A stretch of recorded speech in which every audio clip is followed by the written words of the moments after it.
2025 की एक कमाल की न्यू एसे का ये एनिमे में तुम सभी लोग का स्वागत है। इस एनिमे का नाम होने वाला है द लॉर्ड ऑफ मिस्ट्रीज। इस एनिमे की भाई बहुत ही ज्यादा हाइप है। मैं भी तुम लोग को रेकमेंड करता हूँ कि इस एनिमे को जरूर देखो इस चैनल से। बिना टाइम वेस्ट करे एपिसोड को शुरू करते हैं, पर उससे पहले चैनल पर नए हो तो सब्सक्राइब भी कर देना। तो चलो फिर एपिसोड 1 को शुरू करते हैं।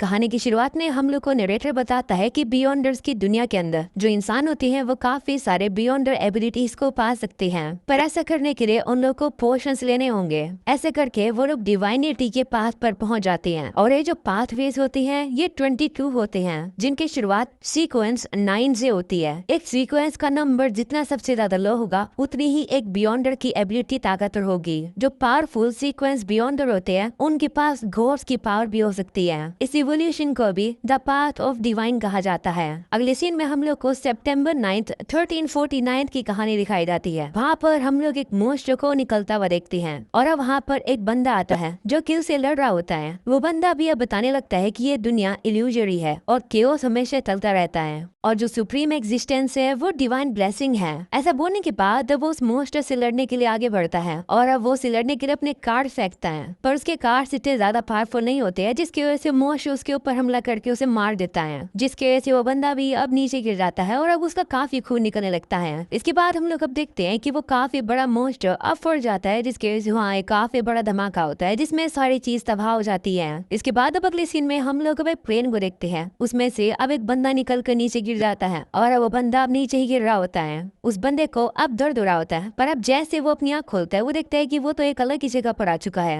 वो बंदा भी अब उठता है और सोचने लगता है कि आखिर मैं कहाँ पर हूँ, कहीं मैं कोई सपना तो नहीं देख रहा हूँ। तभी अचानक से वो उसे अपने सामने एक गन दिखाई देती है और अब वो ये चीज नोटिस करता है कि उसके सर में जो चोट है वो अब हील हो रही है। ये देखकर वो बंदा सोचने लगता है कि कहीं मैं मर तो नहीं गया, पर आखिर मैं मरा कैसे है। तभी अचानक से उसको कुछ अब मेमोरीज याद आने लगती है, पर तभी पीछे से एक आवाज आती है जो कि उसे कहती है क्लेन। ये सुनकर क्लेन भी अब पीछे मुड़ता है और अब वो पूछता है कि क्लेन कौन है। वहीं पर अब वो पीछे देखता है कि कोई होता ही नहीं है। इसके बाद क्लेन अब अपने चेहरे को शीशे में देखता है और अब अपने आप को पहचान ही नहीं पा रहा होता है। उसे अब रियलाइज हो जाता है कि वो अब रीइंकार्नेट हो चुका है, यानी कि वो एक दूसरे बंदे की ही बॉडी के अंदर आ चुका है। अगले सीन में हम लोग अब कुछ डिटेक्टिव्स को देखते हैं जो कि अब घर के अंदर आते हैं और अब वो देखते हैं कि यहाँ पर 2 लोग मर रहे थे जिनका नाम होता है वेज और नाया, और ये लोग क्यो यूनिवर्सिटी से ग्रेजुएट हुए हैं। डिटेक्टिव अब यहाँ के सीन को देखकर अब ये सोचते हैं कि ये लोग इसलिए मरे हैं क्योंकि इन लोगों ने अपने आप को खुद को मारा है। वो लोग अब कहने लगते हैं कि लेकिन ब्लैक डिविनेशन परफॉर्म किया गया है या फिर बियॉन्डर को सेक्रीफाइस किया गया है, जिसकी वजह से एक ईवल फोर्स अवेकन हो गया। जो लोग मरे हुए होते हैं उनके साथ अब उन लोग को क्लेन की भी फोटो दिखाई देती है। उसे देखकर वो लोग अब कहते हैं कि ये क्लेन मोरिटी और जो लोग मरे हैं वो क्लेन के क्लासमेट्स थे।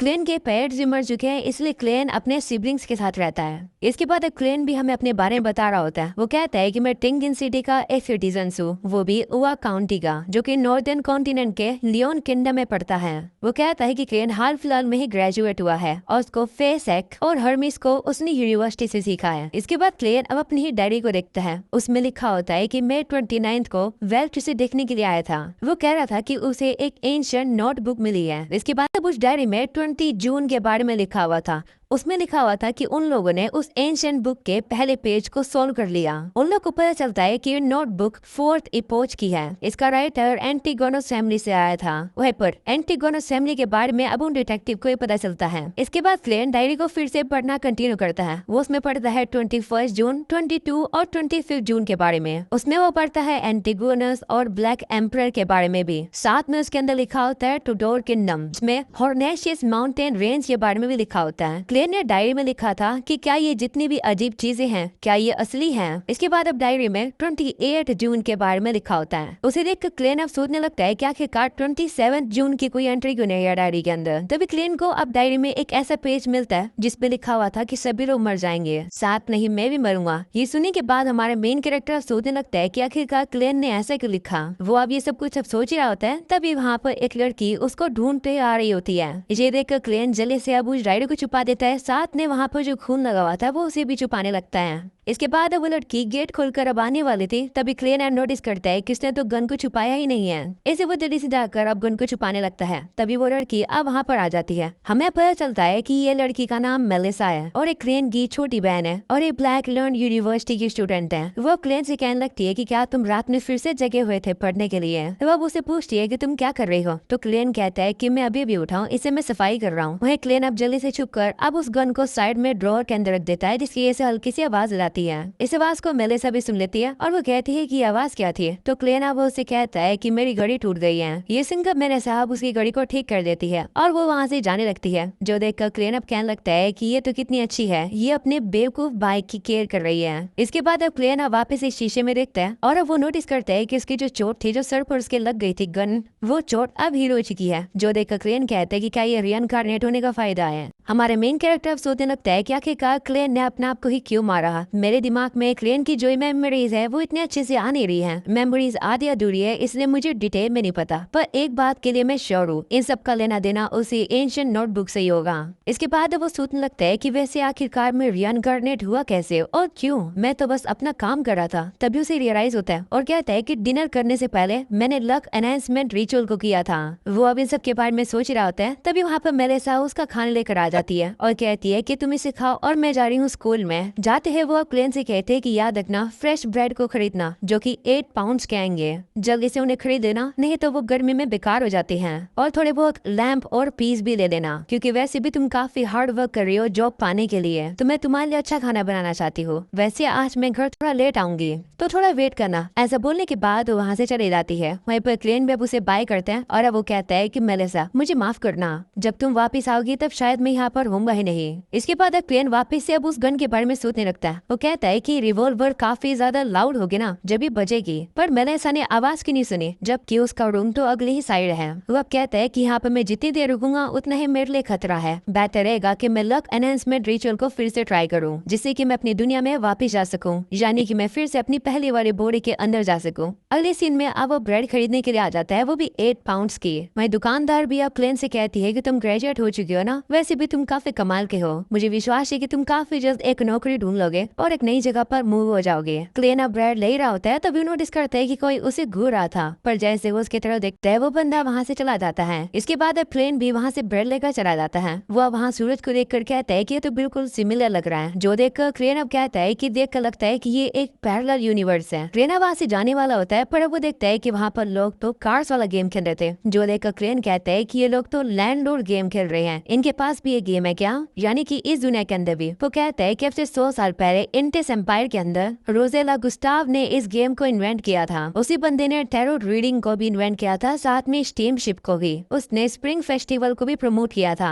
क्लेन अब कहता है कि शायद से जो रोजेला गुस्ताव था, शायद से वो भी मेरी तरह ही रिइनकार्नेट हुआ होगा। क्लेन का वहाँ पर सिक्का नीचे गिर जाता है, तभी वहाँ पर एक बंदा आ जाता है, जिसे देख क्लेन घबरा जाता है। वो जल्दी से अपनी गन को बाहर निकालने वाला होता है, पर तभी वो देखता है कि वहाँ पर एक जोकर था, जो कि क्लेन को सर्कस की परफॉर्मेंस देखने के लिए बुला रहा होता है, वो भी आज रात 7 बजे के लिए। वहीं क्लेन अब वापस नोटिस करता है कि वही बंदा उसे छुपके से फिर से देख रहा था। जो देखकर क्लेन घबरा जाता है और अब वो जोकर से कहते हैं ठीक है, मैं आने का ट्राई करूंगा। ऐसा बोलकर क्लेन वहाँ से भागकर जाने लगता है। वहीं पर हम लोग अब देखते हैं कि वो बंदा भी अब उसका पीछा कर रहा होता है। क्लेन अब आगे जाता है, पर तभी वहाँ पर एक और बंदा होता है, जो कि किताब पढ़ रहा था, और अब वो भी क्लेन को देखकर स्माइल करने लगता है। इसके बाद अब क्लेन छुपता छुपता अब किसी जगह पर आ जाता है, जहाँ पर अब एक मैजिशियन उसे दिखाई देती है, जो कि एक और में अपनी पावर यूज कर रही होती है। वो अब क्लेन से कहती है कि तुम गुम हो गए ना, इधर आओ, मैं तुम्हें गाइडेंस देती हूँ तुम्हारे फ्यूचर के लिए। वही हमें पता चलता है कि जो बंदा क्लेन का पीछा करा था वो भी इस जगह पर पहुंच चुका है। हमें पता चलता है कि इस बंदे का नाम है जेनकिंस। पर तभी वो देखता है उसी बंदे को जिसके हाथ में वो बुक थी, वो भी वहाँ पर खड़ा था।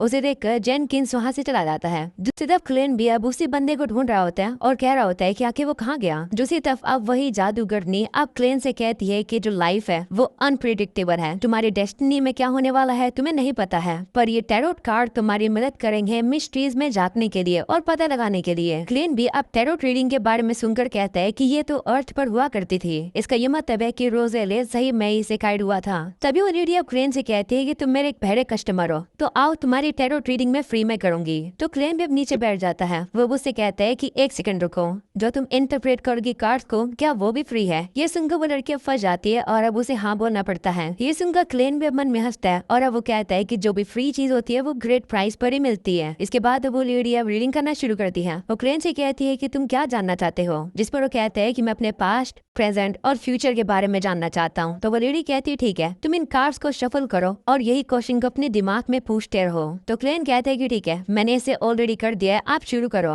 तो वो लेडी भी कहती है ठीक है। जिसके बाद वो 3 कार्ड्स को निकालती है और एक एक करके अब वो उससे कहती है कि ये कार्ड तुम्हारे पास्ट को रिप्रेजेंट करता है, ये वाला तुम्हारे प्रेजेंट को और ये वाला तुम्हारे फ्यूचर को। पर तुम पहले कौन सा कार्ड पढ़ना चाहते हो? तो क्लेन कहता है प्रेजेंट वाले को। तो वो लेडी अब उस कार्ड को फ्लिप करती है और हमें पता चलता है कि उस कार्ड के अंदर होता है फूल। ये देखकर अब क्लेन भी कहता है कि ये तो कार्ड 0 होता है टैरो डेक का। ये कार्ड नई बिजनेस को रिप्रेजेंट करता है। तभी अब वहाँ पर एक और लड़की आ जाती है। वो उसी मैजिशियन से कहती है कि तुम फिर से मेरी कॉपी क्यों कर रही हो? ये ध्यान रखो कि तुम बस एक बीच टेमर हो। ये सुनकर क्लेन भी अफसोस है कि जो लड़की मेरे को मेरे प्रेजेंट के बारे में बता रही थी वो मुझे पागल बना रही थी। वहीं वो लेडी अब जादूगरनी को वहाँ से जाने के लिए कह रही होती है। तभी वो जादूगरनी भी जाते हुए क्लेन से कह रही होती है कि जो मैंने रीडिंग करी है वो एक्यूरेट है। तभी हम लोग अब उसी बंदे को देखते हैं जिसके हाथ में किताब थी। वो अब क्लेन को ढूंढने के लिए अंदर आता है, पर वो देखते हैं कि क्लेन तो वहाँ पर होता ही नहीं है। हम लोग अब देखते हैं कि क्लेन तो वहाँ से जा चुका है। अगले सीन में हम लोग अब देखते हैं क्लेन को जो कि अपने घर पर वापस आ जाता है। वो वापस से लक एनहांसमेंट रिचुअल को कर रहा होता है जिससे कि वो अपनी पहले वाली दुनिया में वापस जा सके।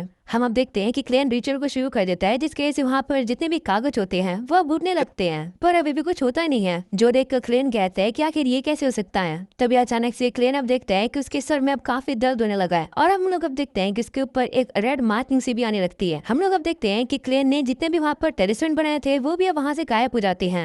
दूसरी तरफ हम लोग अब वहाँ पर अब एक क्रिस्टल को टूटता हुआ देखते हैं जिसमें से अब एक काफी लाल रोशनी निकलने लगती है जो की अब क्लेन के रूम में भी देखने को मिलती है। इसके बाद अब क्लेन को काफी दर्द होने लगता है और अब वो देखता है कि वो अब एक अलग ही जगह पर आ चुका है जहाँ पर अब एक रेड कलर की और ब्लू कलर की लाइट अब उसे घेरने लगती है। तभी उसे वहाँ पर एक लड़की दिखाई देती है जो कि कहती है मिरर ओ मिरर, होल फैमिली के नाम पर मैं तुम्हें अवेकन होने के लिए समन करती हूँ। ऐसा बोलने के बाद वो अपनी पावर को यूज कर देती है जिसके बाद हमें अब और नए कैरेक्टर्स को दिखाया जाता है और अब वो जो कैरेक्टर्स होते हैं वो भी अपनी अपनी दुनिया से निकल कर अब उसी जगह पर आ जाते हैं जहाँ पर क्लेन था। वो लड़की अब क्लेन से पूछने लगती है कि आखिर हम लोग कहाँ पर है। उन लोग को देखकर तो क्लेन भी हैरान हो जाता है। वो अब सोचने लगता है कि क्या इन दोनों को मैंने समन किया है। इसके बाद वो लड़की अब क्लेन से कहती है कि क्या इस डिवाइन रेलम के तुम ऑनर हो। ये सुनकर क्लेन कंफ्यूज हो जाता है। वो अब कहते हैं कि आखिरकार ये एक डिवाइन रेलम कैसे हो सकता है क्योंकि यहाँ तो एक श्राइन भी नहीं है। तभी अचानक से हम लोग अब देखते हैं कि वहाँ पर अब एक बिल्डिंग बनने लगती है जो देखकर क्लेन हैरान हो जाता है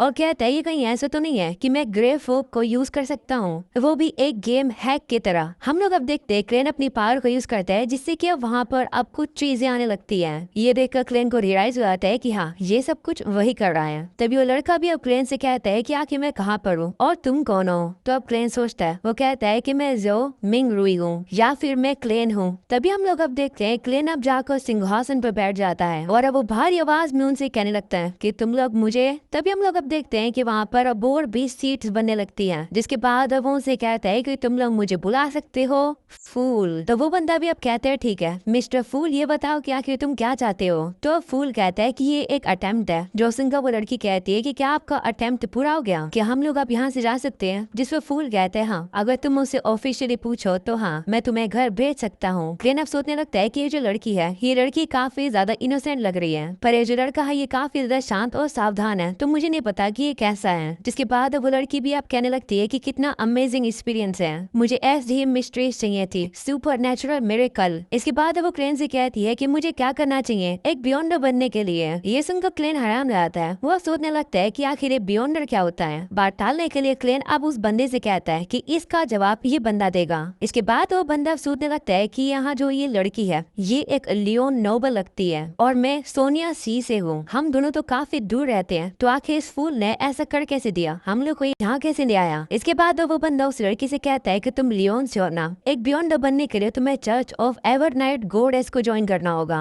लॉर्ड ऑफ स्टॉर्म्स और बाकी चर्चेस को भी। पर ज्यादातर लोगों को बियॉन्डर बनने का मौका ही नहीं मिलता है, पर बियॉन्डर सही में एग्जिस्ट करते हैं, वो अभी भी लड़ रहे हैं, वो भी उस बढ़ते अंधकार से जो कि लोगों के लिए खतरा है। ये सुनकर वो लड़की कहती है कि लेकिन मैं नहीं चाहती हूँ कि मेरी फ्रीडम मुझसे छीन ली जाए। तो वो बंदा कहता है कि तो फिर रॉयल फैमिली में जाओ या फिर मिलीनियम नोबिलिटी में। ये सुनकर वो लड़की कहती है कि क्या कोई और तरीका नहीं है। जिस पर वो बंदा कहता है कि एक्चुअली मेरे पास 2 सीक्वेंस 9 पोशन है।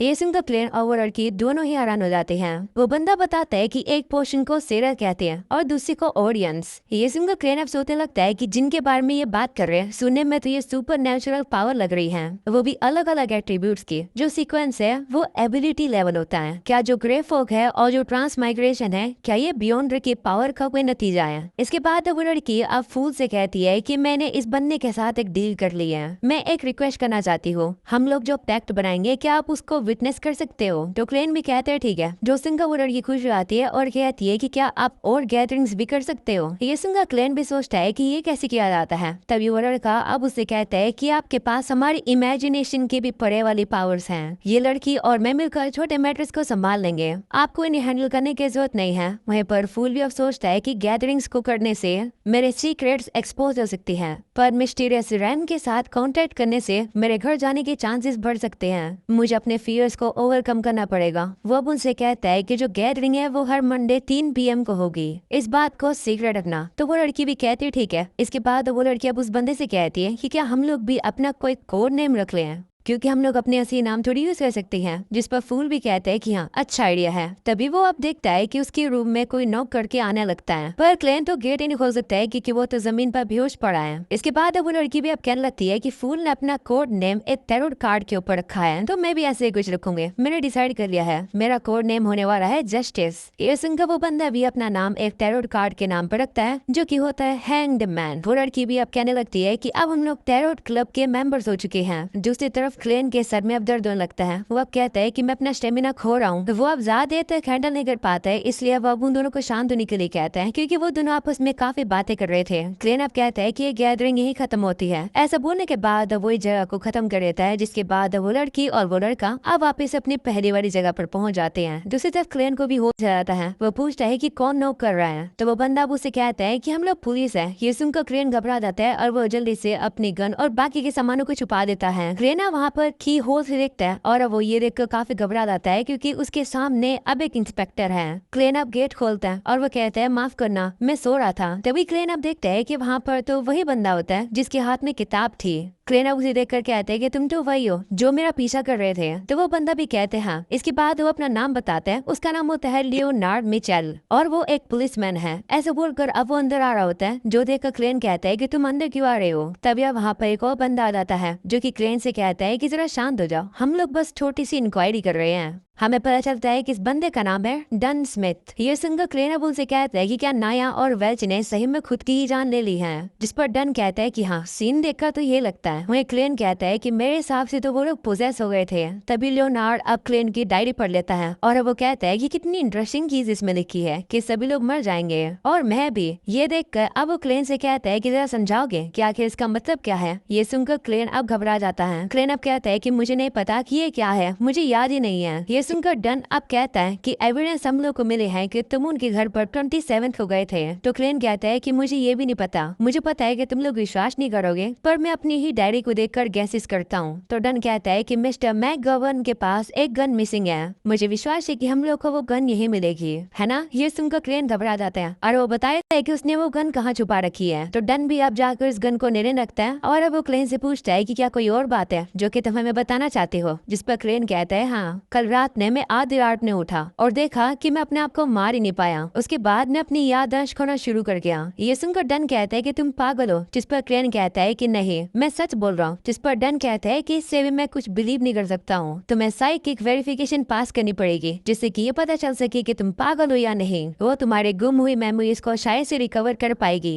लियोनार्ड अब क्लेन से कहता है कि तुम काफी लकी हो, हम लोग को काफी खुशी है कि तुम जिंदा हो, क्योंकि नॉर्मली जो लोग भी इन्वॉल्व होते हैं वो ज्यादातर मर जाते हैं। ऐसा बोलने के बाद वो लोग अब वहाँ से क्लेन को लेकर जाने लगते हैं, पर क्लेन अब वहीं पर रुक जाता है और सोचने लगता है कि अगर इन लोग को पता चला कि मैं एक ट्रांस माइग्रेटर हूँ, यानी कि मेरी सोल किसी दूसरे बंदे की बॉडी के अंदर आ गई है। वो अब सोच ही रहा था, तभी वो देखता है कि एक लड़का एक बूढ़े आदमी से ब्रेड चुरा कर भाग रहा था, पर तभी डन उसे रोक लेता है। जिसके बाद वो बंदा भी वहाँ पर आ जाता है और वो उस बच्चे को उठा लेता है। इसके बाद वो बच्चा अपने आप को छुड़ाने की कोशिश करता है, पर गलती से वो बम्बू के पैर मार देता है, जिसकी वजह से बम्बू नीचे गिर जाता है और अब काफी तेज आवाज होती है। इस वजह से अब उन पुलिसमैन के जो घोड़ा गाड़ी के घोड़े होते हैं वो डर जाते हैं। इस वजह से उन पुलिसमैन का ध्यान भटक जाता है। इस मौके का फायदा उठाकर क्लेन वहाँ से भाग जाता है। वो भागते अब एक गली में आ जाता है। वह वहाँ पर रुका ही होता है, तभी खिड़की खोलकर कोई वहाँ पर पानी फेंक देता है। पर तभी क्लेन अब नोटिस करता है कि जो पानी है वो रुक गया है। जो देखकर वो हैरान हो जाता है और कहता है कि टाइम और स्पेस तो फ्रोज हो चुके हैं। वो देखता है कि वहाँ पर अब अजीब अजीब चीजें होने लगी है। जो देखकर वो घबरा जाता है। वो कहता है कि यहाँ पे एक बियॉन्डर है। क्लेन अब जिस साइड भागने की कोशिश कर रहा होता है उसके सामने वाला रास्ता बंद हो जाता है। वो घूम फिर कर अब एक घोड़ा गाड़ी के पास आ जाता है और वो घोड़ा गाड़ी चालक से कहता है कि मुझे पोर्ट की तरफ ले जाओ। तो वो भी अब उसे लेकर जाने लगती है। ये देखकर क्लेन अब काफी खुश हो जाता है कि कोई भी अब उसका पीछा नहीं कर रहा है। तो भी क्लेन अब घोड़ा गाड़ी वाले को रुकने के लिए कहता है, पर वो बंदा रुक ही नहीं रहा होता है। जो देखकर क्लेन कहते हैं कि आखिर तुम कहाँ जा रहे हो? जिस पर वो घोड़ा गाड़ी वाला कहता है कि मैं वेज के घर पर जा रहा हूँ। और हमें पता चलता है कि वो बंदा और कोई नहीं बल्कि डन था, जो कि घोड़ा गाड़ी चला रहा था। तभी अचानक से क्लेन को अब होश आ जाता है। वो अब देखता है कि ये सब कुछ तो बस एक सपना था। वो सोचने लगता है कि आखिर मैं सो कब गया। तभी अचानक से अब उसका गेट खुलता है और अब उसके सामने फिर से डन होता है। ये देखकर क्लेन अब घबरा जाता है और वो सोचता है कि क्या इसने मेरे सपनों को मैनिपुलेट कर लिया? क्या ये एक बियॉन्डर है? जिसके बाद वो बंदा अब क्लेन से कहता है कि रात में जितना तुम सोचते हो हम उससे ज्यादा ताकतवर हो जाते हैं। जिस पर क्लेन कहता है कि तुम्हारा हम कहने से क्या मतलब है? तभी हम लोग अब देखते हैं कि वो जगह अब वापस से टूट जाती है और अब उसके पास एक लड़की आ जाती है जो किसी कहते है कि घबरा मत, मैं चीजें आराम से करूंगी। ऐसा बोलने के बाद अब वो उसे बेहोश कर देती है। अगले सीन में क्लेन अब जैसे उठता है वो अब देखता है कि उसके सामने उसके पेरेंट्स होते हैं जो कि उसे डिनर के लिए बुला रहे होते हैं। जो देखकर क्लेन खुश हो जाता है और वो अपने पेरेंट्स के पास जा ही रहा होता है। तभी वो लड़की वापस उसके कान में उसका नाम बोलती है, क्लेन। जो देखकर क्लेन घबरा जाता है और अब वो देखता है कि वो लड़की तो वहाँ पर होती ही नहीं है, पर उस लड़की की आवाज उसे सुनाई दे रही होती है जो कि उसे कहने लगती है कि जो सरफेस की मेमोरीज है वो अब खत्म हो सकती हैं। जो सुनकर क्लेन अब सोचने लगता है कि कहीं इस लड़की ने मेरी मेमोरीज तो नहीं देख ली है, पर देख कर नहीं लगता है कि ऐसा होगा क्योंकि ये मेरे सीक्रेट्स हैं। इसे कैसे पता चलेंगे? कहीं ऐसा ग्रेव फोक की वजह से नहीं है। तभी अचानक से वो लड़की वापस उसके सामने आ जाती है। वो अब उसे कहती है कि तुम एंटीगोनस फैमिली की नोटबुक को कहाँ लेकर गए? तो क्लेन कहता है कि मुझे नहीं पता। जिस पर लड़की कहती है कि जून 27 को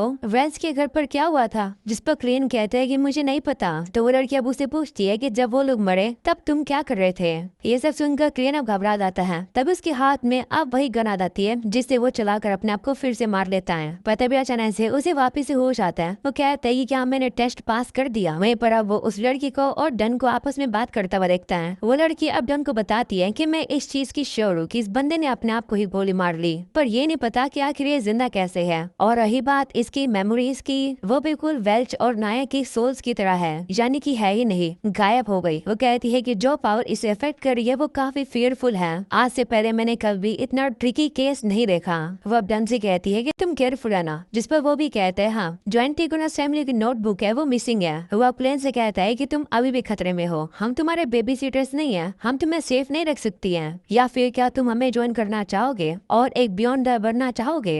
और अब इसी के साथ इस एनिमे का पहला एपिसोड यही खत्म होता है। आई नो गाइस, तुम लोग को काफी कुछ चीजें तो समझ नहीं आई होंगी कि आखिर इस एनिमे में क्या चल रहा है, पर ये इस एनिमे का पहला एपिसोड है तो आई गेस कंफ्यूजन तो होगा ही। वेट करते हैं और भी बाकी एपिसोड्स का। तब तक के लिए इस चैनल को सब्सक्राइब करके और नोटिफिकेशन यहाँ से ऑन कर देना, जिससे ये इस एनिमे के जैसे ही एपिसोड्स आए तुम लोग को इस चैनल पर देखने को मिल जाए। साथ में इस वीडियो के ऊपर लाइक भी कर देना। मैं मिलूंगा तुम लोग उससे अगले एपिसोड में। तब तक के लिए बाय बाय।